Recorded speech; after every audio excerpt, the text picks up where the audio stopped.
vraiment sympa Aix-en-Provence. Hop, je vais aller me boire un petit café par ici.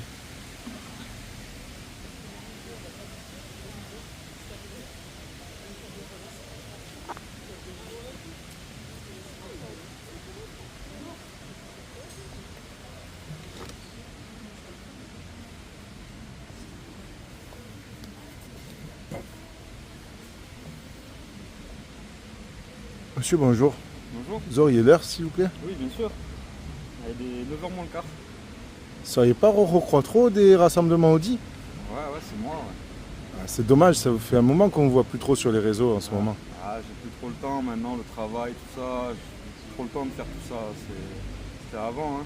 Bah, c'est dommage, c'était vraiment sympa hein, avec tout le monde que ça rassemblait, les belles voitures. Ouais, c'était cool, hein, mais ouais, maintenant j'ai plus trop le temps de faire ça. C'était c'était avant ça, monsieur. J'ai plus le temps de faire ça maintenant. Moi, c'est une passion, hein, ça me plaît vraiment, hein, tout ce qui est Audi RS et autres. Ah ouais? Ouais. Tu vois, moi c'est tout le temps la passion, hein, tu vois. Je bois mon petit café, je lis mon livre. Ouais, t'es Effectivement. passionné du coup? Ah oui, Ah ah ouais? oui, complètement. Ah, t'aimes bien les Audi Quattro, les RS, tout ça? Ah oui, même les anciennes. Ah ouais? Ah oui, T'aimes bien les anciennes? ah oui, Tu veux, là j'ai un petit atelier pas loin. Je peux te montrer un petit truc sympa si ça te dit. avec plaisir. Ah ouais? Eh ben vas-y, on va aller voir ça de plus près si tu veux. Allez, Allez, c'est parti, on y va. Alors les amis, nous revoilà dans le petit atelier où là je vais vous présenter le nouveau projet 2025. Du coup, pour ceux qui ont regardé mes vidéos à l'époque, parce que j'ai arrêté il y a maintenant un peu plus de 2 ans, pour plein de raisons différentes, personnelles, me concentrer sur mon travail, etc. Bref, on va pas épiloguer là-dessus. Là, on reprend avec un nouveau projet. L'ancienne GT Quattro, la bleue, j'ai dû m'en séparer. C'est des Polonais qui sont venus me l'acheter d'ailleurs. Elle est partie en Pologne. Le moteur que j'étais en train de préparer, le AAN, qui devait sortir 500, entre 500 et 600 chevaux, il est parti aussi, lui, en République tchèque. Et du coup, je me suis remis à la recherche il n'y a pas très longtemps d'ailleurs. Je me suis remis à la recherche d'une GT Quattro. Pour ceux qui connaissent, le modèle est très difficile à trouver, il n'y en a pas beaucoup. Les UR, c'est hors de prix. On n'est pas là pour parler d'argent ni rien, mais si vous regardez un peu sur le Bon Coin ou d'autres sites, c'est 60, 70 000 et à 60, 70 000, je préfère acheter une RS6 ou autre qu'une UR, voilà, voiture des années 80, même si c'est un truc incroyable.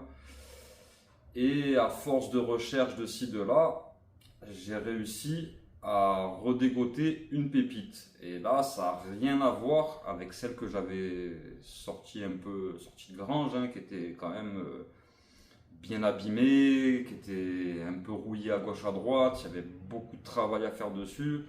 Après, c'est peut-être le destin hein, qui m'a enlevé la bleue pour me donner celle que j'ai trouvée là il y a quelques mois. Donc celle-là, je l'ai trouvée, dites-vous, c'est vraiment un cadeau puisque je l'ai trouvée le 24 décembre. Et le 27 ou 28, je suis allé la chercher vers le Luxembourg, vers Évian, tout ça. Je l'ai ramenée. Au début, je me suis dit, je vais la laisser comme elle est. Mais après, pour moi, c'était pas assez. Je voulais repartir un peu sur le premier projet. Je voulais mettre un 2 litres de vin soupable dedans. Là, pareil, encore une fois de plus, les prix des 2 litres 2, ils ont flambé. C'est des moteurs souvent qui ont été stockés ou mal stockés, qui ont été démontés, traficotés, etc. J'ai réussi encore à trouver un moteur, un 2 litres 2 de S2 3B. Et en plus, je voulais exactement ça par rapport à la forme de la pile d'admission, etc. De toute façon, on va regarder le moteur après. Et du coup, je me suis dit, bon, le premier projet, je comptais mettre le 2 litres 2, je comptais peut-être faire une Sport Quattro, une ES1. Là, pareil, c'est beaucoup de boulot, couper la caisse, la raccourcir. J'avais du mal à trouver des gens qui étaient capables, etc. Et le peu de personnes que j'ai trouvées pour le faire dans les règles de l'art correctement, ça vaut quand même assez cher. C'est un budget hein, de couper la voiture. Il faut avoir les bons montants de porte, etc. Le toit, tout ça. Enfin, c'était quand même un gros chantier. Donc là, je me suis dit, il faut que je trouve un compromis entre les deux. Essayer d'avoir un véhicule que je puisse me servir régulièrement en étant road légal. Parce que en fin de compte, faire un Sport Quattro ou une S1 E2, ben, c'est pas trop road légal. Vous voyez, rouler avec une S1 E2, ça serait incroyable, mais c'est pas road légal. Par, par déjà la coupe, couper la voiture, ressouder, etc. C'est pas légal, contrôle technique, tout ça, surtout qu'en France maintenant c'est de pire en pire, je pense que vous le savez, hein, entre pollution, machin, toutes les législations, etc. Pas possible. Sport Quattro, c'est un peu plus possible, mais il y a quand même des risques. Et puis j'ai appris il n'y a pas longtemps d'ailleurs que même ceux qui faisaient certaines courses historiques, etc., apparemment, elles sont plus acceptées.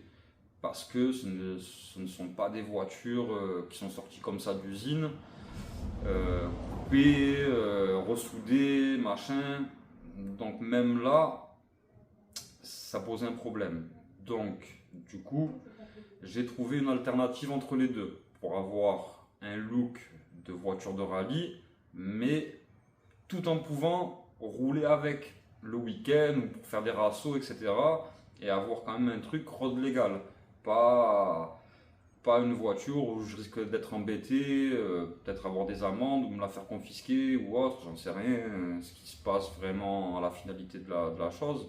Mais avoir quelque chose d'abouti, propre, et que je puisse rouler tranquillement sans risquer qu'il se passe quoi que ce soit. Surtout s'il y a un accident et qu'il y a des dégâts corporels, alors pas forcément pour moi, mais pour si j'ai un accident avec un autre automobiliste, s'il y a des dégâts, expertise, etc., forcément une caisse coupée, ça peut poser problème. Donc du coup, je vais vous montrer la petite pépite que j'ai réussi à dégoter. Et franchement, ça s'est fait en un claquement de doigts. Donc je vais vous présenter ça. On va essayer de faire pas trop d'épisodes. Parce que bon, les premiers épisodes, j'ai fait beaucoup de démontage, etc. Là, on va essayer de faire étape par étape. Donc là, les premières étapes, ça va être déjà de monter le moteur. Bon, je vous passerai la partie mécanique, machin, etc. C'est pas que c'est pas intéressant, mais bon, filmer, démonter des boulons, remonter, machin. Je ferai un autre épisode où la mécanique sera montée, donc le moteur. Et d'autres choses. Après, on passera à la partie carrosserie, parce que la carrosserie va être entièrement modifiée aussi. Donc on fera étape par étape jusqu'à la finalité de la voiture où elle sera vraiment complètement roulante, finie, aboutie. Et on ira faire des rassos, on ira à gauche à droite balader avec et surtout on ira bien laisser dans des belles petites routes sympathiques pour voir si elle a vraiment le comportement d'une voiture de rallye, etc.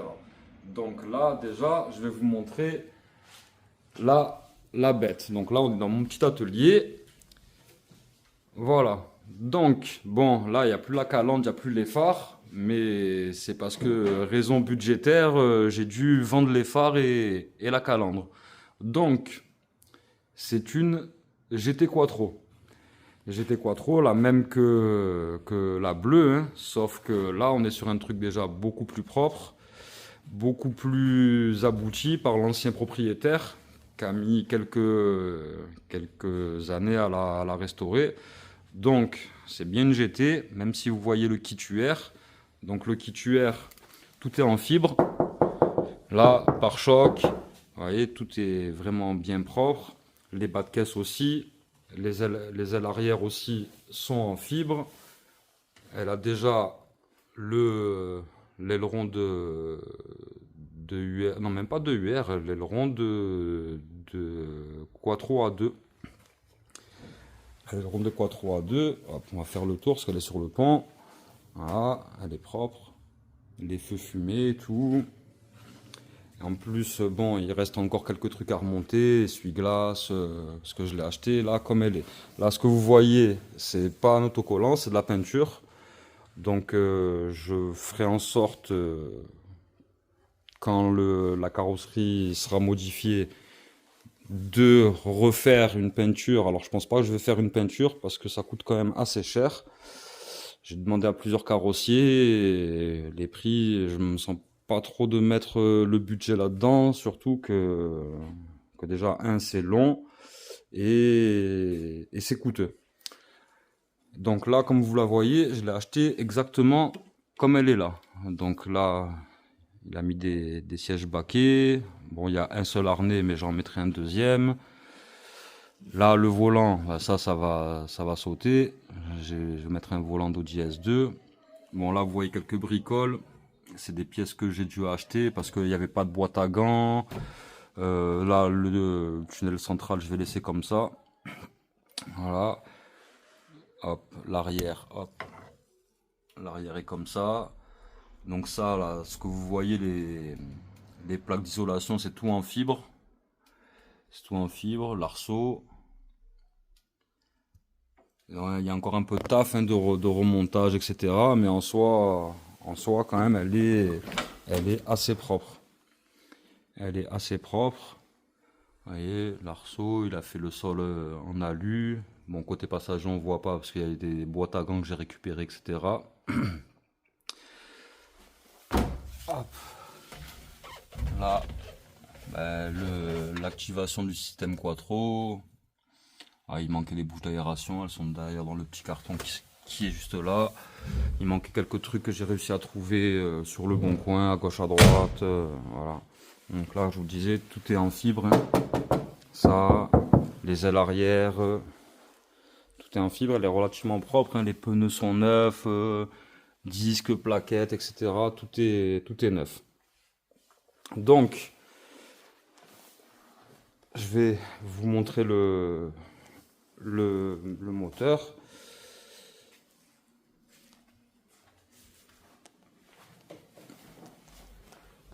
Alors, le moteur, il est là. Donc, c'est un 2 litres 2, 20 soupapes d'Audi S2 3B. Donc là, je lui ai remis un petit coup de propre. Bon, c'est pas trop le résultat que j'attendais. Mais bon, j'ai refait un peu la pipe, couvre-culasse, etc. Je lui ai fait la distrie, j'ai fait les bougies, j'ai changé pas mal de joints. J'ai mis un petit coup de propre là au tôle par chaleur, etc. Pour le faire un peu propre quand même. Parce qu'il a été stocké pas mal de temps, mais il n'a pas beaucoup de kilomètres. Il a 90 000. C'est une S2 qui sortait de chez un mécano qui est spécialisé dans les Audi Quattro. Et le gars, malheureusement, il s'est vautré le lendemain qu'il a récupéré la voiture. Et quand j'ai démonté, d'ailleurs la distrie elle était neuve, pièce d'origine Audi, etc. Et elle avait même pas 100 bornes. Mais bon, elle a été à l'arrêt pendant 3-4 ans, le moteur, donc obligé de le refaire. Turbo refait. La dome valve aussi, la Westgate plutôt, excusez-moi. Ça a été refait aussi. La sonde lambda, ben, vous le voyez, elle est toute neuve parce qu'elle avait été changée aussi. Il avait fait pas mal de frais, le gars, dessus. Donc c'est ça qu'on va installer dans la GT. Voilà. Et bon, vous avez dû voir en passant. Ça, c'est le vif du sujet. Un kit d'Audi Quattro A2. Donc je sais pas si vous voyez la largeur des ailes. Les ailes avant. Donc elle va avoir le devant de Sport Quattro, un peu la calandre, bon, à refaire parce qu'elle est un peu abîmée, etc. Je l'ai trouvé d'occasion. Le capot, ben, je comptais l'installer, c'est pour ça que je l'avais fait peindre d'ailleurs. Mais ça va pas par rapport à la calandre. Je comptais mettre la calandre, mais je savais pas que la calandre n'allait pas s'installer parce qu'elle est beaucoup plus large que les ailes actuelles. Donc ben, je laissais en stand-by et du coup ben, j'ai commandé le le kit Audi Quattro A2 dans une société française d'ailleurs qui s'appelle Polycar Concept. Ils font tout ce qui est kit en fibre pour les voitures de rallye, alors pas que Audi, hein, ils font toutes sortes de marques pour, pour différentes voitures, BM, Lancia, Renault, ils font tous les kits en fibre, etc. Donc j'ai commandé chez eux en fait les 4L. Les 4L. Et alors au début je voulais un kit A1 parce que je voulais pas les deux prises d'air là en fait. Je voulais que celle du bas. Et ils l'avaient plus, ils le font plus, alors je sais pas pourquoi. Et du coup j'avais pas le choix, j'ai commandé kit A2. Donc avec les deux prises d'air. Après je sais pas si je vais les laisser amovibles ou si je les ferai fonctionnelles. Parce qu'à l'arrière, en fin de compte, il n'y a rien besoin de refroidir. Donc voilà, le capot de Sport Quattro, pareil, je l'avais acheté avec la calandre d'occasion. Ça, je les ai fait refaire en 3D par un mec. Alors là, je les ai pas collés, ils sont juste posés comme ça. Parce que ça, j'arrivais pas à trouver. Le kit aussi, hein, le kit, il y avait plusieurs sociétés qui le proposaient, mais bon, ou dans les pays de l'Est ou en Espagne. On m'a déconseillé de commander parce que délai de livraison, etc.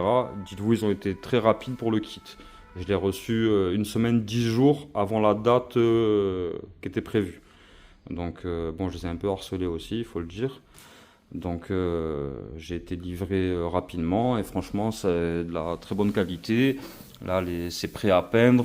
Bon, je pense qu'il y a des ajustements. Ils m'ont dit qu'il y avait des découpes à faire. Bon, il faut faire les trous à l'intérieur pour les fixations d'ailes, etc. Les ailes arrière, ben, il va falloir les intégrer à la carrosserie, mastiquer, choucrouter. Bon, ça, c'est pas moi qui le ferai. Moi, je suis pas carrossier du tout. C'est un pote à moi qui est carrossier qui va s'en occuper de m'intégrer les deux ailes arrière. Et voilà.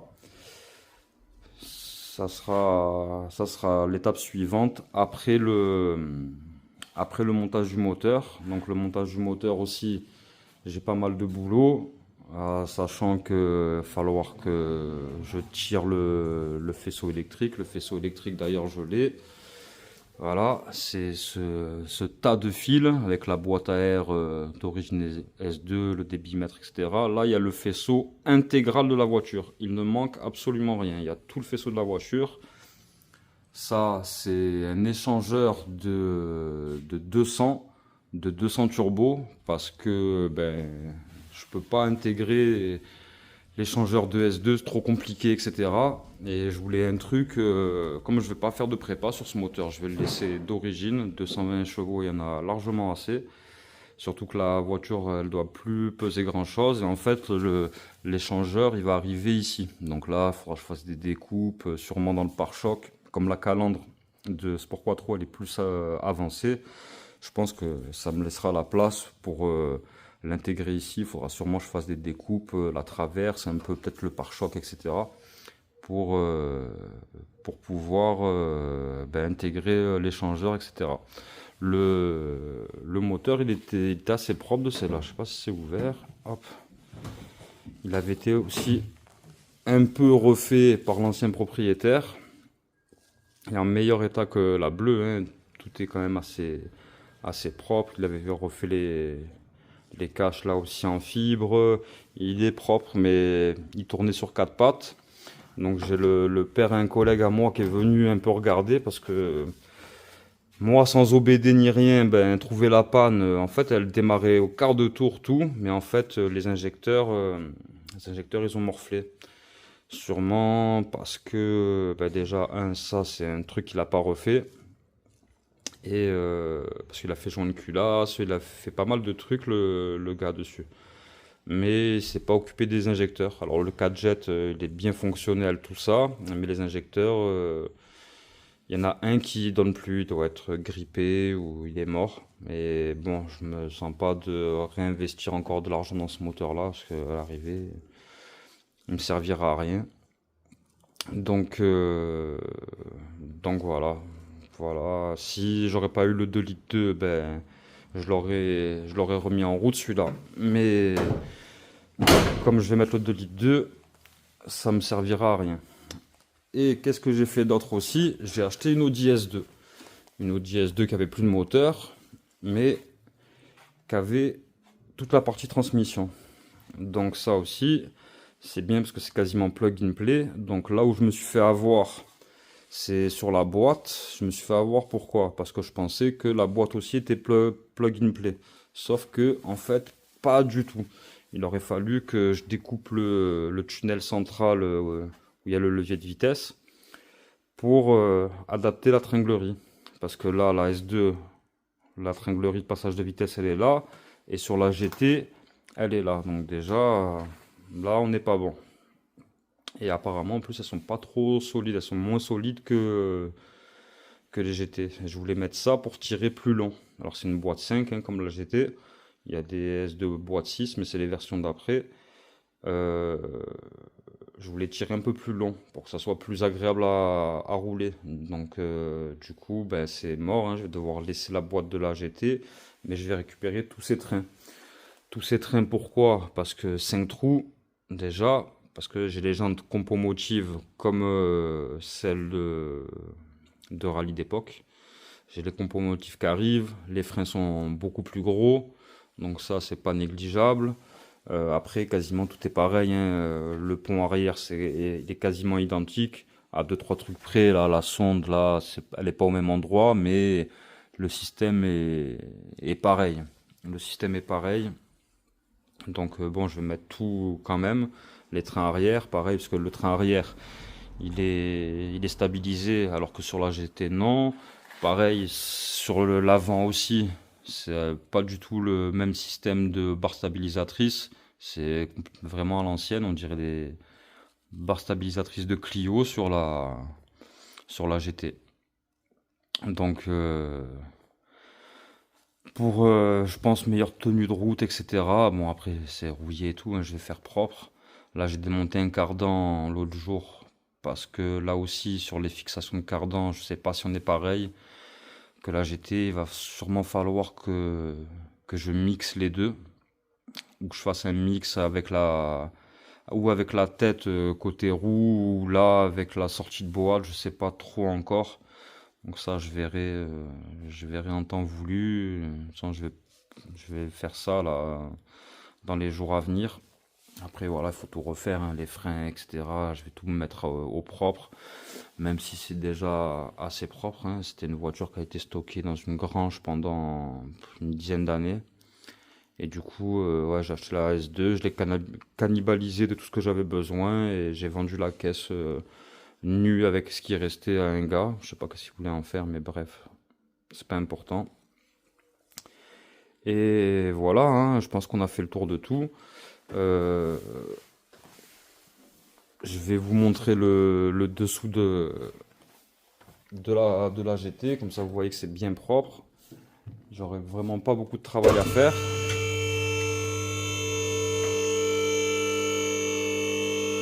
Ah, elle est super propre, hein.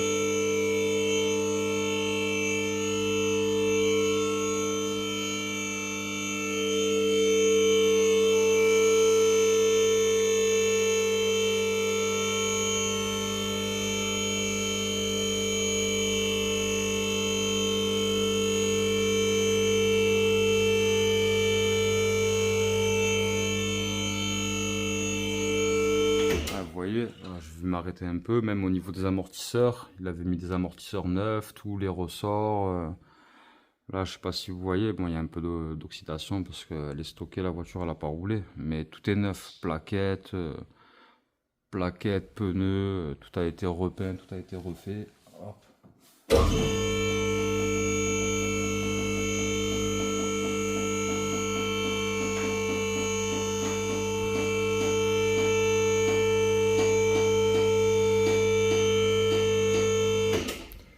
Voilà, hop, je vais prendre une lampe d'ailleurs, comme ça on y verra plus clair. Hop, bon voilà, hein. Après, je l'ai laissé 3 mois dehors, donc elle a pris un peu d'oxydation à gauche, à droite. Bon, rien de méchant, de toute façon, ça va dégager tout ça. Mais voilà, l'ancien proprio, il avait fait les choses propres quand même. Il avait changé pas mal de choses. Là, c'est ça que je vous parlais, je sais pas si c'est le même diamètre, donc je vais être obligé de faire un traficotage. Bon, là, ça c'est moi parce que j'ai commencé à démonter le faisceau là pour mettre le nouveau moteur. Hormis l'échappement, ben, c'est propre, hein. Il avait tout refait, le gars. Il avait tout refait. Pont et tout, tout était bien propre. Ah, je sais pas si vous voyez. C'était assez propre. Après, ouais, je suis dégoûté de l'avoir laissé. J'avais pas d'endroit pour la stocker. Donc j'étais obligé de la laisser quelques mois dehors. Ça qui a fait un peu l'oxydation à gauche à droite. Mais bon, c'est pas méchant. Hop. Ah, comme je vous disais, là, le pont arrière, c'est quasiment le même que la S2. Il y a pas grande différence à part, comme je vous ai dit, la sonde. Il y a un capteur là qui est pas placé au même endroit, mais sinon c'est vraiment... Ah bah vous voyez, le capteur il est... Je sais pas si vous le voyez, il est au-dessus, alors que sur le pont de S2 il est derrière. Bon, ça c'est pas méchant, mais il avait bien bossé, il avait refait système de frein tout neuf, les arrivées d'essence, etc., de carburant, c'était assez propre. Il avait refait l'arbre, le palier central, tout ça. Donc voilà. Vous voyez, là, c'est vraiment neuf, neuf, neuf. Système de frein et tout. Bon, après, voilà. Ça va dégager. Là, vous voyez, je parlais des barres stables. Ah, ça, c'est misérable. En plus, vous voyez, elles sont toutes craquelées et tout. Les caoutchoucs, les cinemblocs, tout est craquelé, etc. Donc bon, ça va dégager. On va mettre tout propre, tout neuf. Pas mal de pièces là à changer. Mais voilà, c'était quand même relativement... C'était déjà une bonne base. Bon, le radiateur, il a pris des coups, mais en fait, il est neuf. Moi, je sais pas qu'est-ce qu'il a fait là, qu'il a mis des coups partout, mais on le voit, ouais, c'est neuf. Après, voilà, il y a des trucs qu'il a un peu négligé. Ouais, ça n'a pas été peint dans les pare-chocs. Il y a eu quelques trucs un peu, voilà. En fait, il en avait un peu marre. Même là, le kit, il n'a pas été bien fixé, les bas de caisse, etc.